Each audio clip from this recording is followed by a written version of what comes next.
বন্ধুরা আসসালামু আলাইকুম। Argentina team latest update mission বিশ্বকাপ বাছাই পর্ব সেপ্টেম্বরের বিশ্বকাপ বাছাই পর্বকে সামনে রেখে প্রথম দিনের অনুশীলন করেছে টিম আর্জেন্টিনা।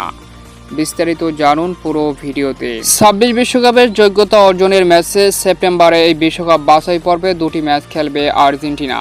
আর সেই ম্যাচকে সামনে রেখে স্কোয়াডে ডাকা সদস্যরা ইতিমধ্যে আর্জেন্টিনা ক্যাম্পে যোগ দিয়েছে এবং তাদেরকে নিয়ে প্রথম দিনের অনুশীলন সেরেছে আর্জেন্টাইন বস লিওনেল স্কেলোনি। বিশেষ করে স্কোয়াডে নেই অভিজ্ঞ দু খেলোয়াড় আর্জেন্টাইন কাপ্তান লিওনেল মেসি এবং আনহেল ডি মারিয়া। তাদেরকে ছাড়া দীর্ঘ 11 বছর পর আবারও মাঠে নামবে টিম আর্জেন্টিনার প্রথম ম্যাচের প্রতিপক্ষ চিলি, যেখানে 6 সেপ্টেম্বর চিলির বিপক্ষে ম্যাচ দিয়ে বিশ্বকাপের সেপ্টেম্বরের যাত্রা শুরু করবে লিওনেল স্কেলোনির আর্জেন্টিনা। তো সম্মানিত ভিউয়ার্স বন্ধুরা, সেপ্টেম্বরে চিলির বিপক্ষে ম্যাচে কেমন করবে আর্জেন্টিনা? অবশ্যই কমেন্ট করে আপনার মতামত জানিয়ে দিন আমাদের কমেন্ট বক্সে।